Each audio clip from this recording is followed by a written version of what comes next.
Nithyanandam. Let us now enter into the next episode of exploring into Vedic tradition. The topic today is Master, the Zen stick. Vedic religion is one of the oldest religion. It is almost more than 10,000 years old. And in this Vedic tradition, the basic practice was dhyana or meditation, deeply contemplating on an object or an idea. The depth in the concentration will make the object and the subject, that is you, lose its form and name and enter into a neutral space, higher space. That is what you mean by dhyana. This word dhyana, when it went through Buddhism into China and Japan, it transformed into the name Zen. Zen, that word actually means a state in which you are just pushed into the present moment. When you are in the present moment, you are in a no-mind state. Now, this Zen can be viciously given or forcibly given only by a master, because the master knows all the mental setups that he can come across. He has had the experience of what each mental setup would be, because he has traversed through all these paths. And a disciple who goes to a master may be treated in different ways. Each disciple will be handled in a different manner by the master. A person who can understand the base of all the ways in which he handles a disciple probably has an inkling of what the Zen is. Let me tell you one story from an Upanishad. Chandogya Upanishad is one of the major Upanishads. In that, there is a mention of a story. A small boy, Satyakama is his name. He is a village boy. He sees his friends, all of them going to a Gurukula or a place of study under a master. This boy is very keen to join a Gurukula and learn. There was inquisitiveness and interest in him. He goes to his mother. Her name is Jabala. His mother. He asks his mother, if he has to join a Gurukula, he has to mention his Gotra. Gotra means the lineage from which he has been born. That has to be informed in the Gurukula. It's just like giving a birth certificate of the present days. He goes to his mother and asks her. Incidentally, his mother does not know the name of the boy's father. She tells him, I do not know the name of your father. So be truthful, honest, and tell the Guru the entire truth.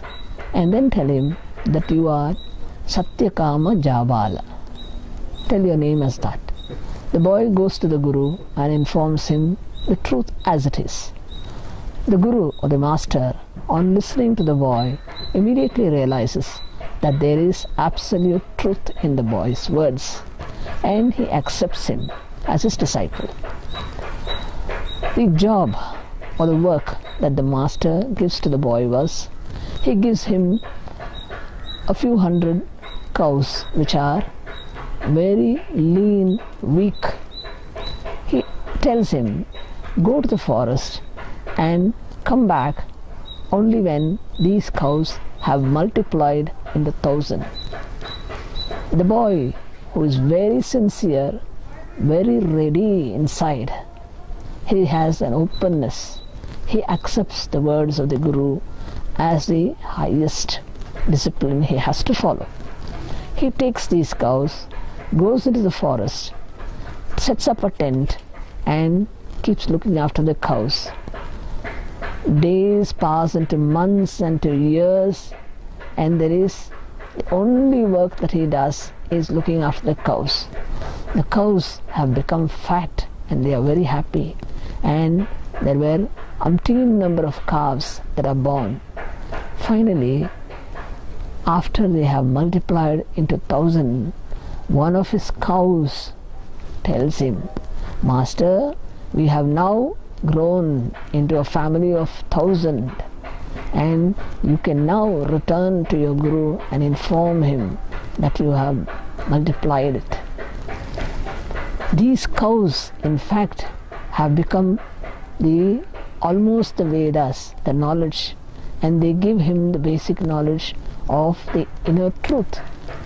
And after reaching the disciple, the master, Jabala Satyakama, goes inside, and as soon as the master sees him, he says, "I know you have done it," because the boy was shining with enlightenment in him. Now, what do we understand by this? First thing, the boy had no doubt in him. He had complete trust in the words of the master. That is why there was no resistance in him, and that is why he was able to follow the words of the master as it is, even if it took him years together. This is what you mean by dhyana or Zen. The master has used the Zen of giving him the instruction to go along with the cow and make it multiply. This is the deepest message a master will give to any seeker. The openness of the seeker makes the stick of the master a stick which will blow him into the present moment. It will awaken him totally to the present, because the mind, which is always running behind past events or future events, does not allow him to drop into the present. It is the sharp words of the master that can make him drop into the present. And this story will illustrate to you that Vedic tradition was very rich in such instructions of masters and such obedience in disciples. Implicit obedience is what the Zen requires for your enlightenment. Let me narrate to you another story which is usually more prevalent among Zen Buddhism stories. In Zen, there was a very famous master named Rinzai. Once a disciple comes to him. He tells him, "I am a rich person who has been through life, but I am totally disillusioned. I want to be learning under you." The master says, "What is it that you know?" He said, "The only thing I know to do was play chess. I have been playing chess very regularly." And when the master told him that, the master said, "Yes, okay, now we'll have a chess game." And he called for a person, one of his disciples, to bring a chessboard. And he made both of them sit opposing each other. He gave a condition. He said, "You have to play and win it. If you do not win it, I'll cut off your head." And to the disciple also he said, "You also have to play and win it. Otherwise I'll cut off your head." And he showed them a knife which was kept ready. When the two of them looked into the master's eyes, they could see that he meant it. And they started playing. The new boy who had come, the seeker who had come, started playing, making the moves. The disciple in fact did not know anything about chess. The only thing he knew was trust in his master's words. And he was there playing the game. Though initially he did not know how to play, he made some faltering moves. This boy was good in chess.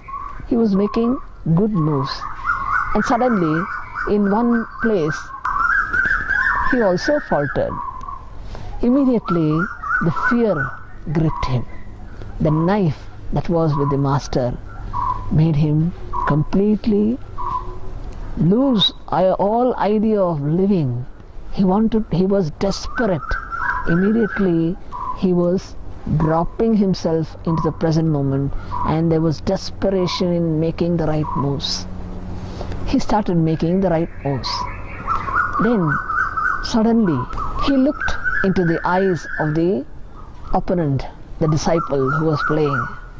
When he saw the eyes, he was awestruck because the eyes had openness, complete trust. Though he did not know the game, he had only these as his strong points. The openness, the trust, everything immediately gave a click inside this seeker. He felt compassion oozing out of him. Why should I live when I am useless? I don't know anything.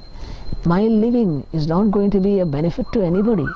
But this disciple, who is an epitome of trust and sincerity and openness, he should live. He is beneficial to the whole world. And therefore, he immediately decided to make blunders in his game and lose the game. He was ready to sacrifice.